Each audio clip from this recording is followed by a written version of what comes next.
Hello and welcome to Views on News. I am Jawad Tehami. Pakistan has demanded the United Nations Security Council to conduct a thorough investigation to find out how the banned Tehrik-e-Taliban Pakistan acquired advanced military equipment. Now, Pakistan's permanent representative to the United Nations, Mr. Munir Akram, while at the United Nations Assistance Mission on Afghanistan, has said, let me quote him, Pakistan faced a major threat from the TTP and its offshoots for their organized cross-border terrorist attacks into the country. These attacks have become more lethal and sophisticated since the banned Tehrik-e-Taliban Pakistan terrorists have acquired and used advanced military equipment. These weapons obviously originate from the considerable stocks left behind by the foreign forces. Yet the question is, how did the TTP, a listed terrorist organization, secure these weapons? Ambassador Munir Akram has also urged the United Nations to identify those ways for retrieving these weapons. Mr. Munir Akram has also said that any process of engagement with the Afghan interim government must be constituted on the basis of its response to the core concerns of the international community. Ambassador Munir Akram has also said that Pakistan has also clear evidence that the TTP received support from the country's main adversary. As regards to Pakistan's generosity towards Afghanistan, Ambassador Munir Akram has said that Pakistan has indeed paid an enormous price for 40 years.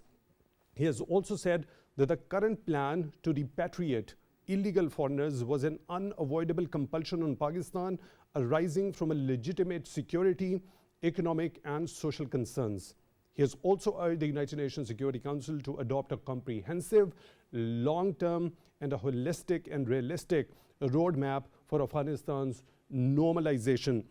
Now, peace in Afghanistan, he went on to say, that is a strategic imperative for Pakistan, yet Afghanistan presents a complex and enduring challenge.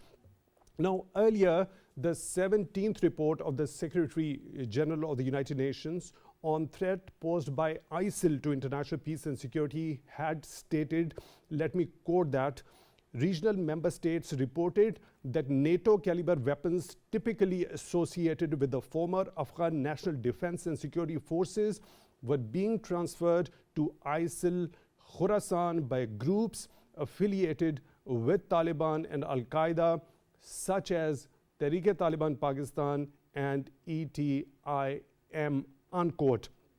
Earlier, we know Pakistani authorities on a number of occasions have highlighted that these sophisticated weapons have been used by the terrorists in carrying out the terrorist activities in the recent surge in terrorism in Pakistan.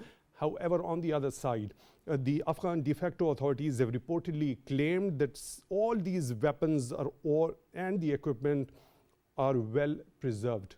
We'll be talking about this significant address by Pakistan's permanent representative to the United Nations, Mr. Munir Akram, and the salient features and the kind of demands Pakistan has made, especially towards the United Nations. What sort of a mechanism could be chalked out when it comes to ascertaining the fact that how banned Tehrik-e-Taliban Pakistan got hold of these sophisticated NATO-caliber weapons. For that, we are honored to have been joined in the studio by Ms. Naela Chohan, former ambassador.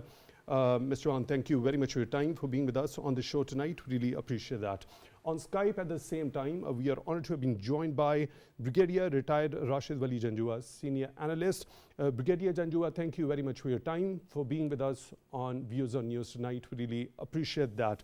Let me begin the discussion with you, Ambassador Chohan. Now, looking at this particular very significant address that Ambassador Munir Akram has made at the United Nations Assistance Mission for Afghanistan, how important and crucial is it to ascertain that how banned TTP got the hold of those sophisticated weapons? It's absolutely imperative, and Ambassador Munir Akram has very correctly stated that inquiry has to be done, because at this until now TTP has been doing many nefarious activities in Pakistan, but they were brushed under the carpet and they were not, taken as seriously by international community. But now, since it has been raised at the UN Security Council, in the UNAMA meeting also, it is very important, and now it will bring Afghan government en garde aussi, also, that they cannot continue to hunt with the hounds and run with the rabbits. Right, let me go to Brigadier Janjua.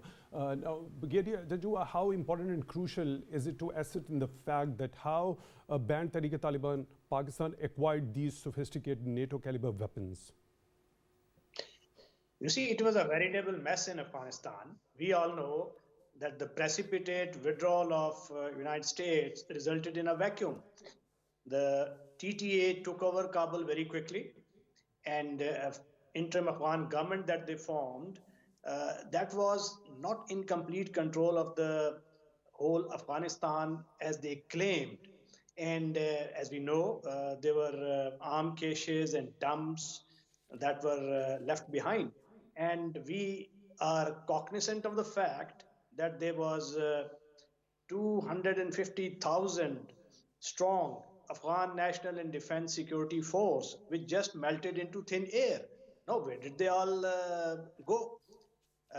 Some of them joined renegade groups, some of them joined Al Qaeda, few became part of ISKP, some got involved into illegal and criminal activities, which Afghan interim government could not simply control because one, they were confronted with the governance issues, they were not recognized, and there were humanitarian, crisis-like situation emerging.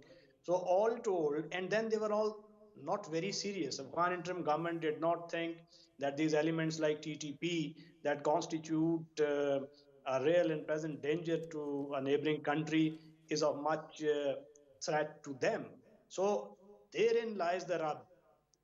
These arms, those were there, and as they claim that they got hold of those, the Afghan interim government is probably using those arms as a leverage with these non-state actors.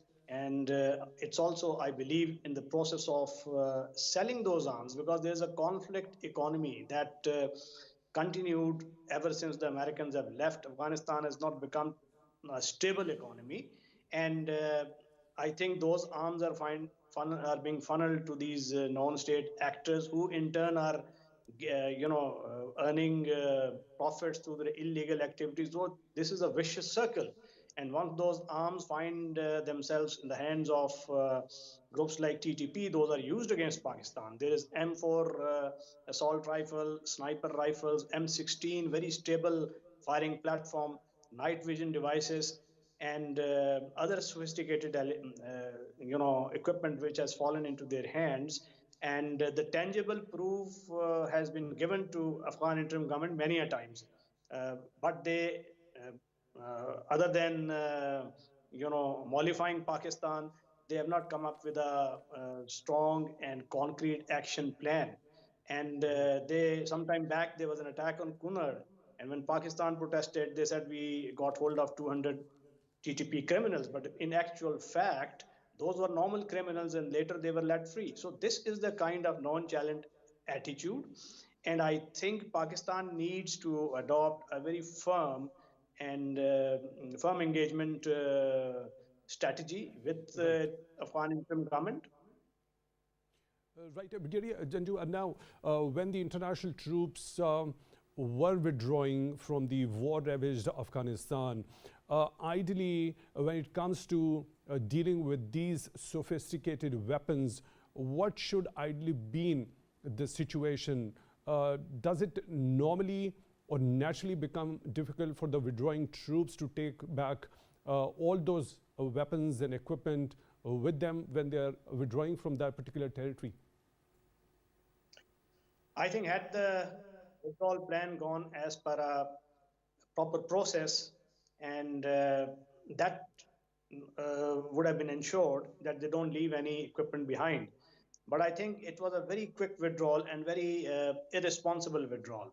So there was a need of a proper plan to hand over these weapons either to a legitimate government. But since the legitimate government, in their estimation, could not come about because the TTA actually swamped, the territory and captured Kabul. So ever since then, uh, we saw how Americans withdrew, and I think if they had a strategy, a proper strategy, and they could have held on, I think these arms would not have fallen into the hand of these renegade elements and non-state actors.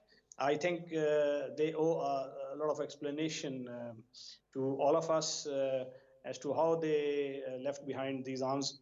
And we know that the report of Special Inspector General for Afghanistan and Reconstruction, SIGAR, it clearly points the finger at a spending of $837 billion on Afghan national security and defense forces and the armor and their arming.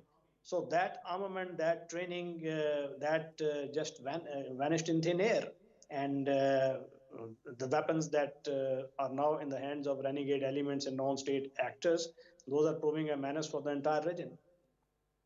Right, Ambassador Chohan, now when we talk about there being denials, just like the denials from the interim Afghan authorities about the presence of the terrorist outfits over there on the Afghan soil, as regard to the access or the acquisition of these sophisticated weapons to those terrorist groups, they seem to be again in the state of denial, claiming that they have the complete control, first of all, on the entire territory of Afghanistan, and secondly, that these weapons and all the equipment are preserved well.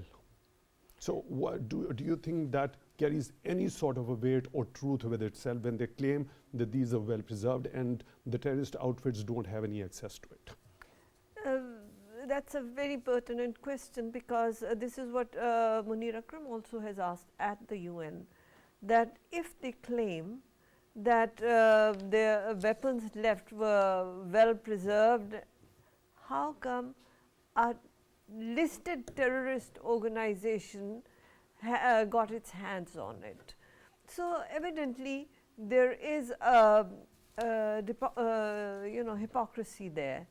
And then what Brigadier Janjua said, I would endorse that if the Americans claim that they left in an organized manner, then they also have to explain how such a large ammunition dump was left there. Well, there had been mixed voices coming from within the United States also. For example, John Kirby had denied that $7 billion worth of weapons were actually left over there in Afghanistan. On the other hand, the chairman of the House Foreign Affairs Committee, Michael McGaul, had said that he has sent letters to officials to testify before the committee about the withdrawal, and has also hinted about those $7 billion worth of weapons having been left back in Afghanistan. So it's a mixed sort of entirely 180-degree opposite sort of voice coming from within the US. Very true, and that's why we have raised it at the UN. I'm sure when General Asim Munir went to USA also, security issues were discussed, and obviously they were given assurances. But it seems that there's a gap between the words and the actions.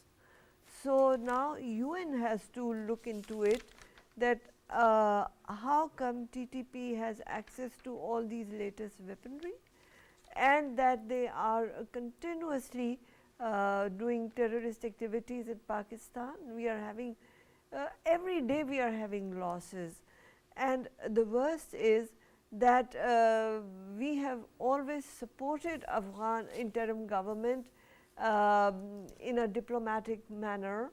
Of course, this is the time we did not give them the recognition they expected us to have given, like in the last time, because we were smarter and we knew that we cannot give them that recognition, nor can the international community until the interim Afghan government fulfills the requirements to legitimize itself. Right. Brigadier Janjua, what's your understanding when we talk about these? You've already shed a bit of light regarding as to the claims of the interim Afghan authorities over there.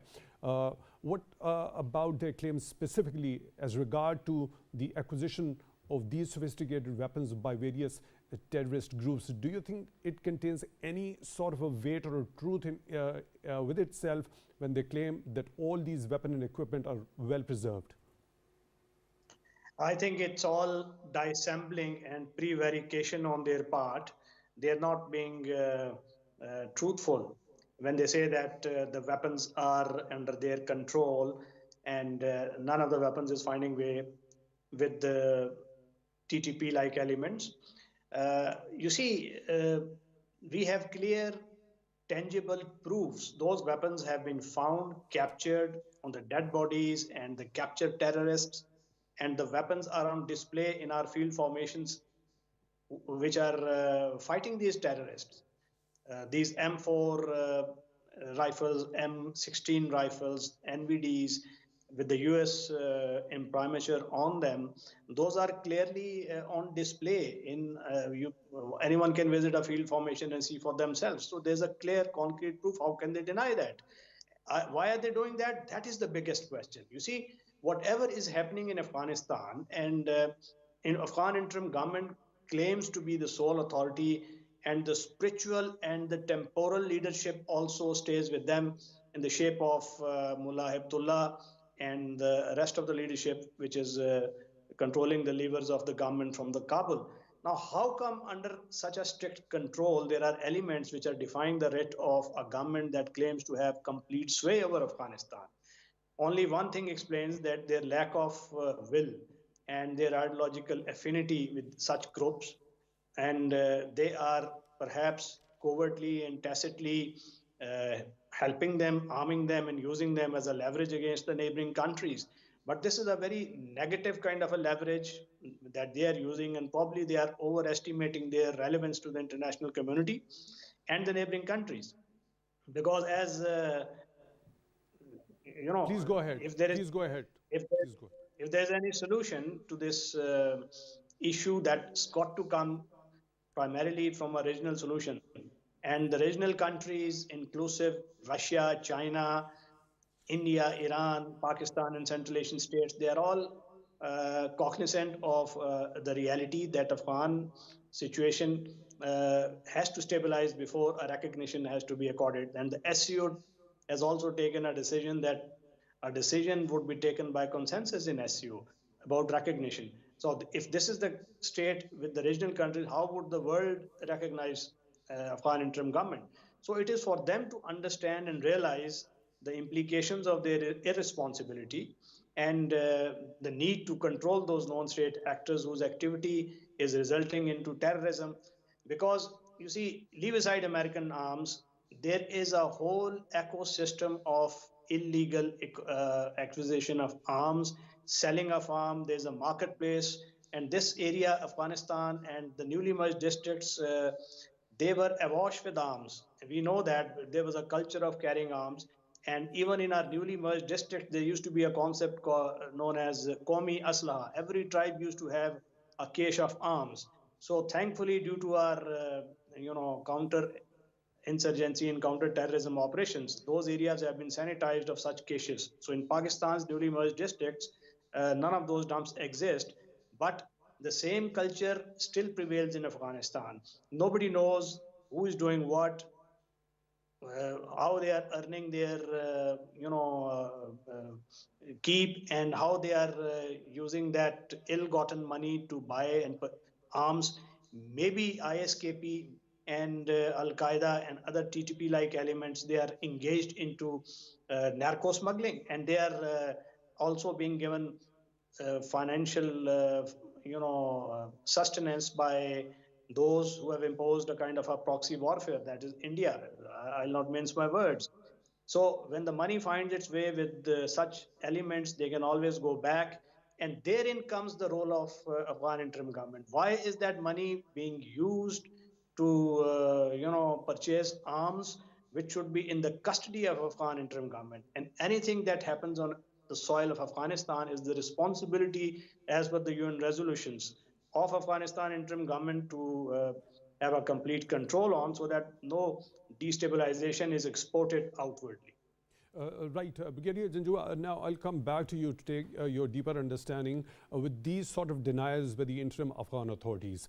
When Pakistan demands that the United Nations should conduct a thorough investigation to find out how banned Tehrik-e-Taliban Pakistan acquired these sophisticated weapons, if the United Nations goes on to creating a mechanism in order to ascertain this particular fact, that how did they basically get the hold of those weapons, do you think such a thorough investigation could be more viable without the cooperation of the interim Afghan authorities? I'll come to you with this very question. Let me take the view of Ambassador Chohan on this particular. Do you think such thorough investigation without the cooperation of the continuous denial by the interim Afghan authorities is going to be viable and possible? It has to be, because mechanism will be devised to ensure that facts are revealed. Yes, the interim Afghan regime has been denying, has been saying things that it never really meant, misleading the world. Whether it was status of women, education of women, stability in the country, economy, and that's why Munir Akram also spoke of the 1988 UN Committee on anti-terrorism and illicit trafficking, because they are making money through these illicit organizations who are indulging in all sorts of activities. But there will be evidence on this. It's not as simple that you say, oh, I didn't do it. They will, you can track the sale of weapons, you can track all these activities. It's not as simple as they think it is. Right. When we specifically talk about the 17th report of the Secretary General on the threat posed by ISIL to international peace and security, it had mentioned under the title of Daesh access to weapons, categorically saying, let me quote once again, with the Taliban takeover in Afghanistan, member states expressed concern over the proliferation of large quantities of weapons and other military equipment within Afghanistan and into the neighboring states. Regional member states reported that North Atlantic Treaty Organization caliber weapons typically associated with the former Afghan National Defense and Security Forces were being transferred to ISIL-K by groups affiliated with the Taliban and Al-Qaeda such as TTP and ETIM. So this particular report came a couple of months back. Now, the United Nations was aware of the fact that these particular NATO caliber weapons were being provided by TTP and ETIM to ISIL-K. Right. So now with this particular demand, as Pakistan happens to be the direct victim of the terrorist resurgence from across the border in the recent past, do you think the United Nations is now seriously going to look into the matter and fulfill its responsibility towards international peace and security? I'm confident that it will. That's why Munir Akram, took up the issue at the UN. Because as you know, when the ISF forces were here, they were NATO forces under the UN umbrella, and they had brought a lot of arms and ammunition. So those countries that left their ammunition, not just, that's why Munir Akram didn't name any specific country, because there were many countries involved whose weapons are now finding way in the wrong hands. So that inquiry has to be done, and that's what Pakistan has called for. Right. Brigadier Janjua, your understanding as to the cooperation that would be needed or expected from the interim Afghan authorities when it comes to conducting the thorough investigation into ascertaining the fact that how TTP got the hold of these weapons, and also with the demand now made by Pakistan so emphatically, the United Nations was already aware of the fact that how these sophisticated weapons were being transferred to ISIL-K by the affiliates of Taliban and Al-Qaeda such as TTP and ETIM? I think these pressure tactics would work only if the international community has the tangible and concrete proof and it is very serious about terrorism actions in on Pakistan soil. But I don't think so. Except Pakistan, the rest of the international community is too worried. Except mere verbal blandishments, they haven't come up with any concrete, reaction. Even the regional countries, you see, there is a Moscow format, which the Russia intends to lead, but the America opposes that, which includes all the Central Asian countries and all the immediate neighbors of Afghanistan, to help resolve and stabilize the Afghan situation. That has also not got off the ground so far. The US-led initiative is also come a cropper because of the non-cooperation of countries like Russia and concerns of Afghan government, which is not very keen to be part, despite being, in touch with Americans through the Doha office. Uh, I'm personally very skeptical of all these UN initiatives. It's got to be a realization on part of Afghan interim government itself, provided the right leverages work against them, and those leverages are the humanitarian aid and even the economic aid, because their economy is in a bad state, and if they keep, encouraging this illegal ecosystem, then these groups like ISKP in times to come, ETIM, etc., will pose a problem for Afghanistan's integrity itself. And the responsibility, uh, I think, devolves upon the regional countries and those which are not immediate neighbors like Iran, like India and Russia also, which should play its part and should not, fish in the troubled waters to play to settle scores with, adversaries.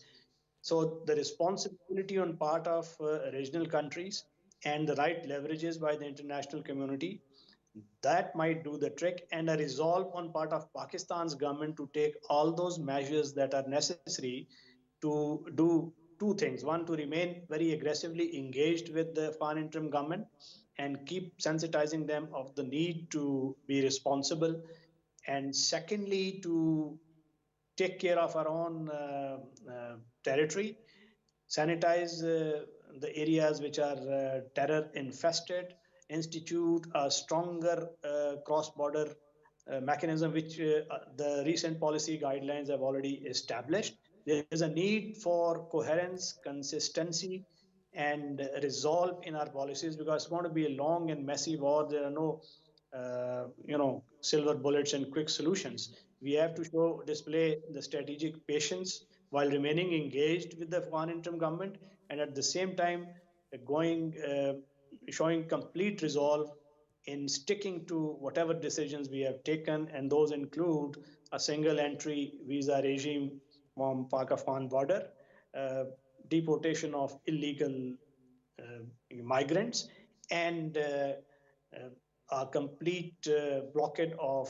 smuggling routes and smuggling's entire ecosystem and its link with the crime. These are the areas on which we need to concentrate, and I'm sure the cumulative effect of all these measures will yield positive results. Right, Brigadier Janjua, as you talk about the responsibility of the regional countries and the international community, what about specifically about the United States of America? Now, when it comes to the ascertaining the facts, how the banned outfits over there on the Afghan soil got the hold of that, there have been differing voices from within the United States of America. As I've already quoted, I got that question to Ambassador Chohan. I want your take regarding that one. If you allow me, let me quote once again the chairman of the House Foreign Affairs Committee, Michael McCall, who said, we want to talk to Jen Psaki. The messages he was sending out from the White House was so different from what was happening on the ground. You know, John Kirby made the comments that there were no weapons left behind, which is insane. He said there are $7 billion of weapons, and I can show the types of the weapons and the cash. Now, Ambassador Munir Akram has also talked about, urged the United Nations to identify those ways how to retrieve these weapons. Now, first, your take regarding as to why differing voices from within the United States of America, and what measures could be deployed in order to ensure that retrieval of these weapons from the banned outfits. You think when the United States of America, it withdrew from this region, it had a clear roadmap, because its center of gravity of its geopolitical interest had shifted from South Asia towards East Asia and Indo-Pacific. But the significant interest that USA still has is in the realm of counter-terrorism. And that's one area in which Pakistan and United States have, been engaged in. And the current visit of Chief of Army Staff to America also was,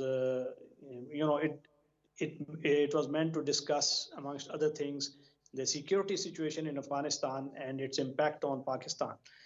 So this is an area in which Americans can still contribute by way of, collaborating with Pakistan in taking control of the situation and to counter the terrorist entities like TTP. And the Doha process that is still on provides some kind of a hope that the linkages with the Taliban that the United States still has, it might yield some kind of a understanding on part of both countries to stabilize the situation. Because as they say, United States is the neighbor of every country. It might not be a regional country here in South Asia, but still it has its clout because of its past involvement and the current engagement with Afghan Taliban covertly. So I personally think that Americans, despite their different statements coming from their establishment and the Washington and the Beltway wisdom, I think the most important thing for Pakistan and America to do is to collaborate in countering the terrorism by way of better surveillance collaboration, better, instituting a mechanism wherein we can have a better oversight over the situation in Afghanistan and coordinating the humanitarian relief efforts of the world so as to use this leverage of humanitarian aid with Afghanistan and play a very important part along with the other powers like China, Russia,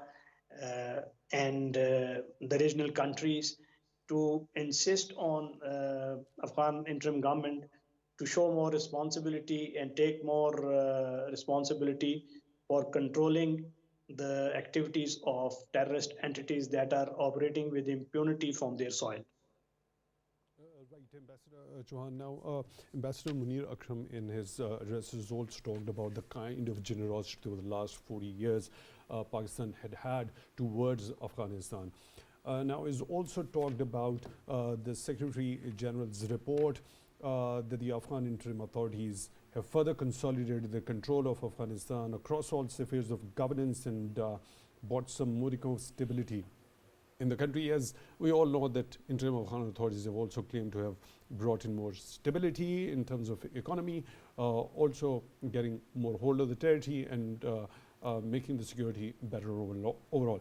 Now, when it comes to Pakistan's generosity of hosting millions of Afghan refugees for over 40 years now, when there is a drive due to the social, economic, and also the other concerns which the ambassadors talked about in a very dignified and a humane way.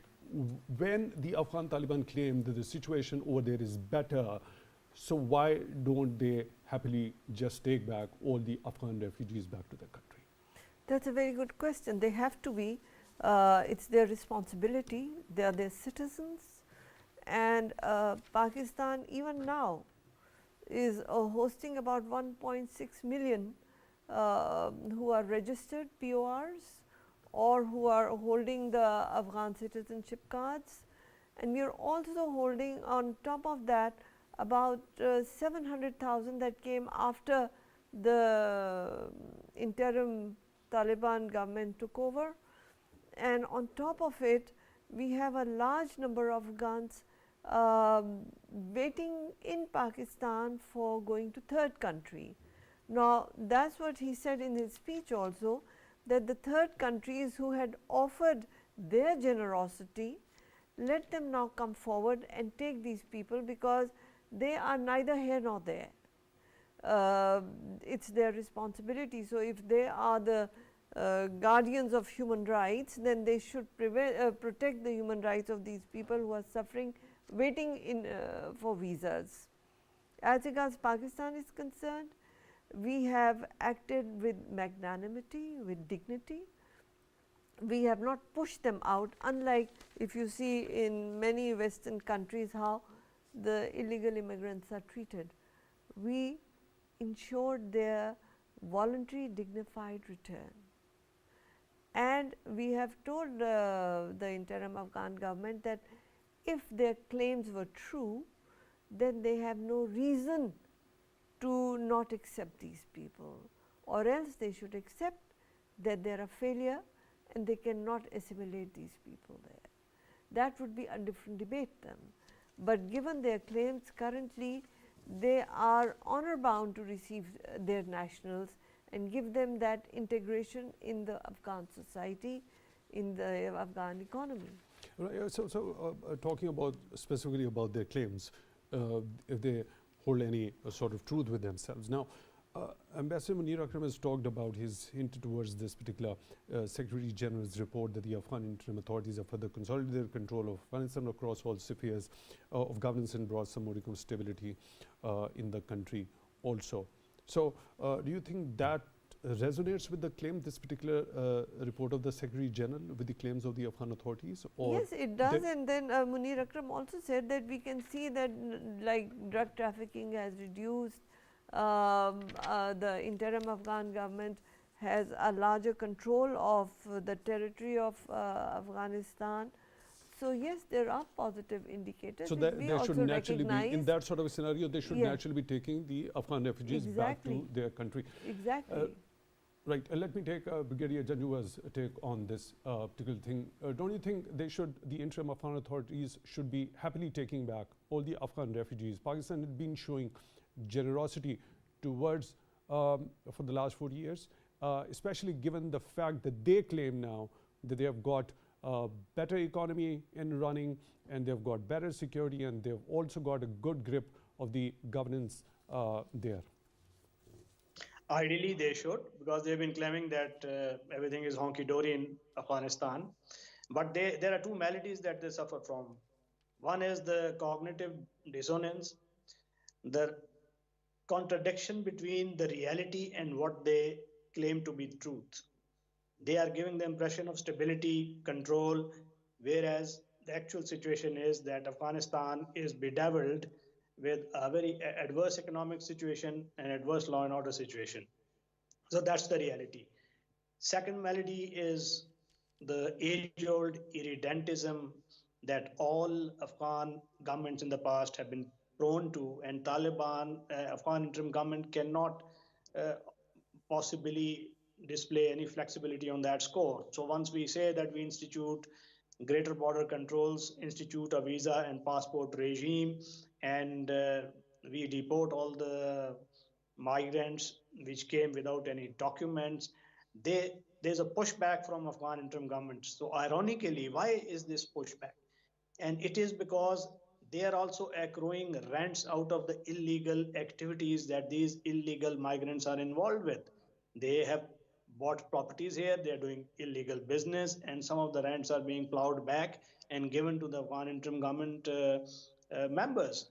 So unfortunately, that is the reality, which is an ugly reality. That is why we say that once we have taken this decision of deporting with dignity these illegal migrants, we should stick to it, and we should take care of those POR holders, 1.4 million of them, which we have obligations to protect under trilateral agreement between UNHCR, Afghanistan, and Pakistan.